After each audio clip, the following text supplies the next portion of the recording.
रात का सन्नाटा था। छोटे से किराए के मकान की दीवारें जैसे आपस में झगड़ रही हों। कमरे के भीतर पति पत्नी की चीख पुकार गूंज रही थी। पास ही पलंग पर सोया उनका छोटा बेटा नींद में करहा उठा, लेकिन उस मासूम की परवाह किसी को ना थी। तुम्हारी ये जिद मुझे बर्बाद कर देगी, पति रमेश गरज उठा। और तुम्हारी गरीबी ने मेरी जिंदगी नरक बना दी है, उसकी पत्नी सीमा चीखते हुए बोली। सीमा एक डॉक्टर थी। मेडिकल की पढ़ाई पूरी करके उसने समाज की सेवा का सपना देखा था। लेकिन शादी के बाद हालात बदल गए।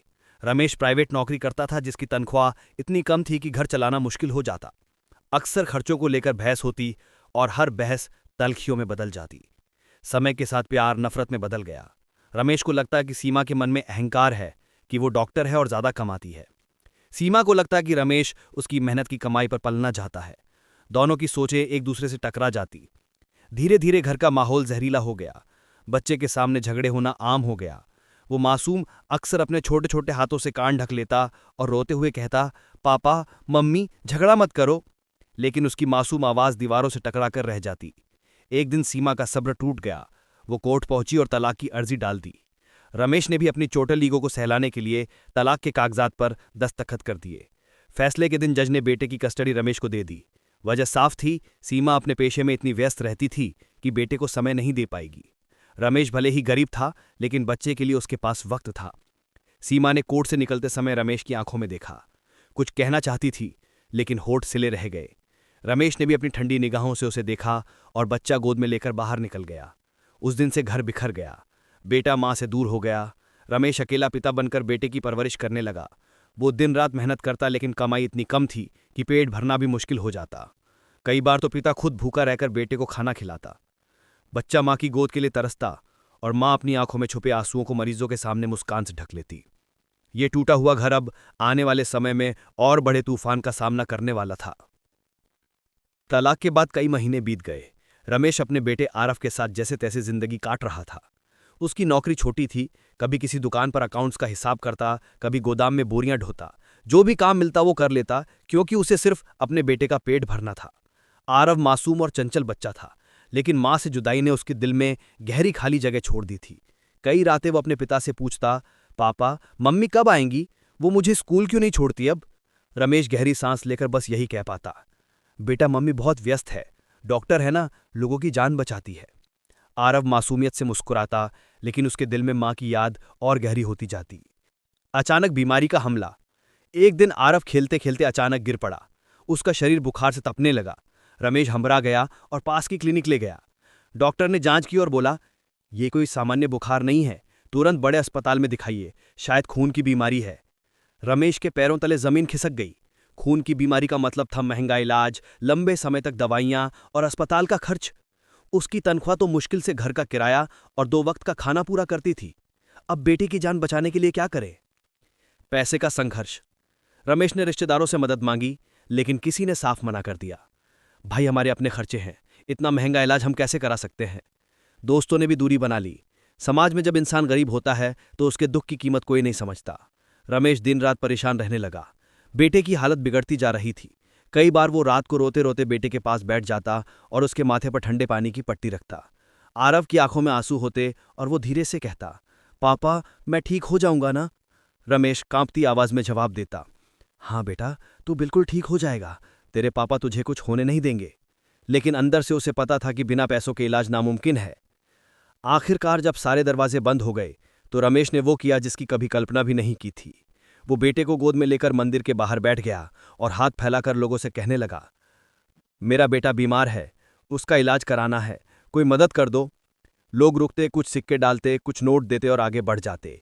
कुछ लोग तिरस्कार से देखते। डॉक्टर की बीवी थी फिर भी भीख मांग रहा है, जरूर गलती उसी की होगी। रमेश ये बातें सुनकर दिल में टूट जाता, लेकिन बेटे का चेहरा देखकर सब सह लेता। धीरे धीरे ये उसका रोज का काम बन गया। सुबह से शाम तक सड़कों, मंदिरों और चौराहों पर भीख मांगना ताकि बेटे का इलाज हो सके। आरव भी सब समझने लगा था। कभी कभी वो पिता का हाथ पकड़कर कहता, पापा मुझे अच्छा नहीं लगता आपको हाथ फैलाते देख, मैं जल्दी बड़ा हो जाऊंगा, फिर पैसे कमा लूंगा। रमेश की आंखें भर आती। वो अपने बेटे को सीने से लगाकर कहता, तू बड़ा होकर डॉक्टर बनेगा बेटा और गरीबों का इलाज करेगा। लेकिन वक्त का खेल बड़ा अजीब था। जिस अस्पताल में रमेश अपने बेटे को भर्ती कराना चाहता था, वहीं उसकी मां सीमा डॉक्टर के रूप में काम करती थी। किस्मत दोनों को फिर से आमने सामने लाने वाली थी। जहां एक तरफ बाप बेटे की जान बचाने के लिए भीख मांग रहा था, वहीं दूसरी तरफ मां अपने पेशेवर जिंदगी में व्यस्त थी, लेकिन दिल में कहीं ना कहीं अधूरी ममता सुलग रही थी। सुबह का वक्त था। शहर की बड़ी सड़क पर लोग अपने अपने काम में भागे जा रहे थे। कोई ऑफिस के लिए जल्दी में था, कोई बस पकड़ने भाग रहा था, तो कोई अपने बच्चों को स्कूल छोड़ने जा रहा था। इसी भीड़ में फुटपाथ के किनारे पर एक नज़ारा सबको रुककर सोचने पर मजबूर कर देता था। एक बाप फटे पुराने कपड़ों में, आंखों में नींद और चेहरे पर थकान की गहरी लकीरें लिए अपने बेटे को गोद में उठाए बैठा था। उसके हाथ फैले हुए थे और आवाज कांप रही थी। मेरे बच्चे को खून की बीमारी है, इलाज के लिए मदद करो, भगवान के लिए कुछ दे दो। बच्चा यानी आरव उसके सीने से लिपटा हुआ था। उसका चेहरा पीला पड़ चुका था, होठ सूख चुके थे और आंखों के नीचे काले गहरे घेरे। बीच बीच में वो खांसता और दर्द से कराह उठता। राहगीरों की नजर। लोग आते जाते, कुछ रुकते, कुछ चलते बनते। एक बूढ़ी औरत ने आगे बढ़कर उसकी झोली में 5 रुपए डाल दिए और बोली, भगवान तुम्हारे बच्चे को ठीक कर दे बेटा। एक अमीर आदमी बड़ी कार से उतरा, लेकिन उसने सिर्फ तिरस्कार भरी नजर डाली और बड़बड़ाया, ये लोग तो ड्रामा करते हैं, बच्चे को सामने रखकर भीख मांगते हैं। कुछ कॉलेज के लड़के लड़कियां रुके, वीडियो बनाया और हंसते हुए बोले, ये देखो असली जिंदगी का ड्रामा, इंस्टाग्राम पे डालेगा तो लाइक्स आएंगे। रमेश का दिल छलनी हो गया, लेकिन उसने होंठ भींच लिए। उसके लिए अब इज्जत आबरू की कोई अहमियत नहीं थी, बस बेटे की सांसें बचाना था। भूख और लाचारी। दिन भर चिलचिलाती धूप में रमेश भीख मांगता रहा। उसके पैरों में छाले पड़ गए, गले से आवाज बैठ गई। शाम तक जो कुछ पैसे मिले उसने दवाई खरीदी और बेटे को थोड़ी राहत दी। लेकिन पेट? खुद का खाना तो कई दिन से उसने छोड़ दिया था, बस पानी पीकर गुजारा करता। कभी कभी आरव धीरे से पूछता, पापा आप खाना क्यों नहीं खाते? रमेश मुस्कुरा देता, बेटा मैं खा चुका हूं, मुझे भूख नहीं है। असलियत ये थी कि पिता भूखा सोता था, लेकिन बेटे को भूखा नहीं देख सकता था। समाज का आईना। कभी कोई सज्जन आकर कुछ पैसे दे देता, कभी कोई औरत बेटे के सिर पर हाथ फेरकर आशीर्वाद देती, लेकिन जितने हाथ मदद के लिए उठते, उससे कहीं ज्यादा उंगलियां ताने के लिए उठती। अगर माँ डॉक्टर है तो ये क्यों भीख मांग रहा है? जरूर बाप ने ही गलती की होगी, तभी औरत छोड़कर चली गई। पता नहीं सच में बीमार है या बहाना कर रहा है। ये बातें रमेश के कानों में बारूद की तरह गूंजती, लेकिन वो जानता था इन सवालों का जवाब देने से ज्यादा जरूरी बेटे का इलाज है। पहला सामना। एक दिन जब आरव की तबीयत अचानक बहुत बिगड़ गई, रमेश उसे लेकर नजदीकी बड़े अस्पताल भागा। वहां लंबी लाइन, डॉक्टरों की भीड़ और मरीजों का शोर। रमेश पसीने से तर बच्चे को गोद में लिए इधर उधर भाग रहा था। किसी नर्स ने देखा और कहा, ओपीडी में दिखाइए, यहां बिना पैसे के इलाज नहीं होगा। रमेश ने कांपते हाथों से सिक्कों और नोटों की गड्डी दिखाई, जो उसने भीख मांगकर इकट्ठा किए थे। लेकिन काउंटर वाले ने कागजी कार्रवाई की सूची थमा दी। इतने पैसों में भर्ती नहीं होगा, कम से कम 50,000 एडवांस चाहिए। रमेश वहीं फर्श पर बैठ गया, बेटे को सीने से चिपकाकर रोने लगा। और तभी उसी अस्पताल के गलियारे से डॉक्टर सीमा गुजरी। वो ठिठक गई। सामने वही पति और वही बेटा, जिसे उसने सालों पहले छोड़ा था। उसकी आंखें भर आईं, लेकिन पेशेवर चेहरे पर उसने भावनाएं छुपा ली। रमेश ने भी उसे देख लिया। दोनों की निगाहें मिली। एक तरफ बाप की बेबसी थी, दूसरी तरफ मां की दबी हुई ममता। किस्मत अब बड़ा खेल खेलने वाली थी। अस्पताल का लंबा गलियारा, सफेद कोट पहने डॉक्टर, जल्दी जल्दी चलते नर्स और मरीजों की चीखें। उसी शोरगुल में अचानक सीमा का कदम रुक गया। उसकी नजर फर्श पर बैठे आदमी पर पड़ी। फटे पुराने कपड़े, सूजी हुई आंखें, चेहरे पर लाचारी और गोद में निढाल पड़ा एक बच्चा। वो आदमी और कोई नहीं, उसका पूर्व पति रमेश था। और बच्चा? उसका अपना खून, उसका बेटा आरव। सीमा की सांसें थम गईं। पल भर में अतीत उसकी आंखों के सामने घूम गया। कोर्ट का कमरा, तलाक के कागज, बेटे की कस्टडी छीनने का पल और उसके बाद का सन्नाटा। मां का टूटता दिल। वो ठिठकी खड़ी रही, चाहा कि तुरंत बेटे को सीने से चिपका ले, उसका माथा चूम ले और कहे, मां आ गई बेटा, अब तुझे कुछ नहीं होगा। लेकिन उसकी जगह उसके होठों पर सिर्फ हल्की कंपन रह गई। वो पेशेवर डॉक्टर थी। अस्पताल की सफेद दीवारें, मरीजों की भीड़ और सहकर्मियों की निगाहें उसके दिल के तूफान को छुपा रही थीं। रमेश ने भी उसे देख लिया था। उसकी आंखों में दर्द, गुस्सा और तिरस्कार सब कुछ था। वो चिल्लाकर बोला, देख लिया ना डॉक्टर मैडम, यही है तुम्हारा बेटा, जिसकी जान बचाने के लिए मैं सड़क पर भीख मांग रहा हूं। सीमा का दिल कांप गया। लेकिन उसने चेहरे पर कठोरता बनाए रखी। धीमे स्वर में बोली, यहां भीड़ मत लगाओ, मरीजों को दिक्कत होगी। कर्तव्य बनाम ममता। सीमा बेटे को देखना चाहती थी, लेकिन खुद को रोक रही थी। उसके दिल की आवाज कह रही थी, ये मेरा बच्चा है, इसे मेरे गले लगना चाहिए।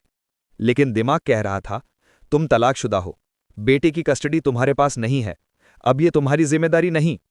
उसकी आंखों में आंसू छलक आए, लेकिन उसने सिर झुका लिया। रमेश ने और ताना मारा, पैसे कमाने और बड़े बड़े लोगों का इलाज करने में तुम इतनी मशगूल हो गई कि तुम्हें अपने ही बेटे की सुध नहीं रही। डॉक्टर हो पर मां कहलाने का हक नहीं। सीमा ये सुनकर टूट गई, लेकिन बोली नहीं। उसने कागज उठाया और बोली, फॉर्म भरिए, तब तक मैं चेकअप करवा देती हूं। रमेश तिलमिला गया, मुझे फॉर्म नहीं चाहिए, मुझे मेरा बेटा चाहिए और उसका इलाज चाहिए। इसी बहस के बीच आरव जोर से खांसने लगा। उसके होठों से खून निकल आया। नर्सें दौड़ पड़ी। रमेश घबरा गया। सीमा का दिल चीर गया। वो तुरंत अपना स्टेथोस्कोप लगाकर झुक गई। अब वो सिर्फ मां नहीं, डॉक्टर भी थी। उसने आदेश दिए, आईसीयू तैयार करो, तुरंत ब्लड टेस्ट लो और ऑक्सीजन लगाओ। सारा स्टाफ हरकत में आ गया। रमेश वहीं खड़ा सब देखता रहा। वो समझ नहीं पा रहा था, ये वही औरत है जिसने उसका साथ छोड़ा था या कोई और। अकेली मां का दर्द। आरव को स्ट्रेचर पर ले जाया गया। सीमा उसके साथ चली गई। उसकी आंखें लगातार बेटे के मासूम चेहरे पर थीं। मां का दिल चीख रहा था, काश मैं इसे कभी छोड़कर ना जाती, काश ये हर पल मेरी गोद में रहता। लेकिन हकीकत कड़वी थी। उसका बेटा अब उसी का था, फिर भी उसका नहीं था। छुपा सच। सीमा के सहकर्मी डॉक्टर पास आए और बोले, मैडम इस केस में बहुत पैसे लगेंगे, गरीब लोग हैं, एडवांस तो दे नहीं पाएंगे, क्या करें? सीमा ने एक गहरी सांस ली और बोली, फिलहाल इलाज शुरू करो, पैसे की चिंता मैं कर लूंगी। उसका फैसला उसके दिल से आया था। उसने तय कर लिया था कि बेटे की जान के लिए वो सब कुछ दांव पर लगा देगी। लेकिन सवाल ये था, क्या रमेश उसे कभी माफ करेगा? क्या समाज उसे बेटे की मां मानकर स्वीकार करेगा? और सबसे बड़ा सच ये था कि अब तक जो कहानी पिता के संघर्ष की थी, अब वो मां की भी जंग बनने वाली थी। अस्पताल की गलियों में तनाव फैला हुआ था। आरव आईसीयू में भर्ती था, मशीनों से जुड़ा, चेहरे पर ऑक्सीजन मास्क। उसके छोटे छोटे हाथों में सुइयां चुभी थी। रमेश बाहर खड़ा था, दिल से टूटा, आंखों से आंसुओं की धार बहती हुई। डॉक्टर सीमा लगातार इलाज में जुटी थी। मां और डॉक्टर दोनों का फर्ज एक साथ निभा रही थी। लेकिन रमेश के दिल में गुस्से की आग धधक रही थी। पिता का गुस्सा। रमेश बाहर पत्रकारों की भीड़ देखकर भड़क गया। किसी ने उसकी हालत का वीडियो बना लिया था और सोशल मीडिया पर डाल दिया था। गरीब बाप अपने बीमार बेटे के लिए भीख मांग रहा है, जबकि मां है बड़ी डॉक्टर। यह खबर आग की तरह फैल गई। अस्पताल के बाहर चैनलों की गाड़ियां, माइक और कैमरे लग गए। पत्रकारों ने रमेश को घेर लिया। आपकी पत्नी डॉक्टर हैं, फिर भी आप भीख क्यों मांग रहे हैं? क्या सच है कि उन्होंने अपने ही बेटे का इलाज करने से इनकार कर दिया? क्या यह मां की बेरुखी नहीं है? रमेश की आंखों में गुस्सा भर गया। वो चिल्लाया, हां यह सच है, मेरी बीवी डॉक्टर है, लेकिन उसने हमें छोड़ दिया। जब मेरा बेटा तड़प रहा था, तब उसने न मदद की न सहारा। मुझे मजबूर होकर सड़क पर हाथ फैलाना पड़ा। और आज भी वो सिर्फ डॉक्टर बनकर खड़ी है, मां बनकर नहीं। पत्रकारों ने कैमरे ऑन कर लिए। यही तो उन्हें चाहिए था, दर्द, ड्रामा और सनसनी। एफआईआर का फैसला। गुस्से में रमेश थाने पहुंचा। थानेदार ने पूछा, क्या शिकायत है? रमेश ने कांपते हाथों से कागज पकड़ा और बोला, मैं अपनी तलाकशुदा पत्नी डॉक्टर सीमा के खिलाफ एफआईआर दर्ज कराना चाहता हूं। उसने मेरी मदद नहीं की, बेटे की जान को खतरे में डाला। यह ममता की हत्या है। थानेदार पहले हैरान हुआ, फिर बोला, यह घरेलू मामला है, इसमें एफआईआर? लेकिन तभी पत्रकार थाने तक पहुंच गए। लाइव कैमरा चालू था। जनता का दबाव बन गया। आखिरकार पुलिस ने धारा 406 यानी जिम्मेदारी से इनकार, 317 यानी बच्चे को बेसहारा छोड़ना और 498 ए जैसी धाराओं में रिपोर्ट दर्ज कर ली। मां पर इल्जाम। खबर टीवी चैनलों पर हेडलाइन बन गई, डॉक्टर मां ने छोड़ा बेटा, एफआईआर दर्ज। बाप ने कहा, मां ने इंसानियत को शर्मसार किया। अस्पताल के गलियारों में फुसफुसाहट फैल गई। मरीज और उनके परिजन डॉक्टर सीमा को तिरस्कार से देखने लगे। किसी ने कहा, अगर अपने ही बच्चे की सगी मां नहीं बनी तो दूसरों के लिए क्या डॉक्टर बनेगी? दूसरा बोला, पैसे और करियर के लिए औरत ने मां का रिश्ता भुला दिया। लेकिन सीमा सब सुन रही थी, लेकिन चुप रही। उसकी आंखों में आंसू थे, दिल में अपराध बोध। मां की बेबसी। रात को जब वो अकेले अपने केबिन में बैठी तो पुरानी तस्वीरें उसके सामने आ गईं। बेटे का पहला जन्मदिन, पहली बार मां कहकर बुलाना, उसके छोटे छोटे हाथों का स्पर्श। सीमा ने खुद से कहा, मैंने तलाक लिया था, लेकिन मां होना कभी नहीं छोड़ा। मैंने चाहा तो था कि आरफ मेरे पास रहे, पर कानून ने छीन लिया। क्या मेरी गलती सिर्फ यही थी कि मैं अपने पेशे में व्यस्त थी? उसके आंसू कागज पर गिर पड़े। समाज का दबाव। दूसरी ओर रमेश भी पूरी तरह संतुष्ट नहीं था। एफआईआर दर्ज हो चुकी थी, लेकिन उसके दिल में डर था। अगर बेटे की हालत और बिगड़ गई तो? क्या अदालत, एफआईआर और पुलिस उसके बेटे को बचा पाएंगे? फिर भी गुस्से में उसने खुद से वादा किया, अब सीमा को सबक मिलेगा। बेटे को छोड़ने की सजा उसे भुगतनी ही होगी। लेकिन किस्मत को कुछ और मंजूर था। ये एफआईआर, ये हंगामा, ये मीडिया सबब उस मुकाम की ओर बढ़ रहे थे जहां इंसानियत, ममता और रिश्तों की असली परीक्षा होनी थी। अस्पताल के आईसीयू में मशीनों की आवाजें गूंज रही थीं। Beep, beep, beep. आरफ का छोटा शरीर नलियों और तारों में उलझा हुआ था। उसका चेहरा पीला पड़ चुका था, जैसे जीवन धीरे धीरे उससे रूठ रहा हो। सीमा बार बार मॉनिटर पर नजर डाल रही थी। उसका दिल कांप रहा था। वो डॉक्टर होकर भी उस वक्त सिर्फ एक मां थी जिसकी आंखों के सामने उसका बच्चा मौत से जूझ रहा था। अपराध बोध का तूफान।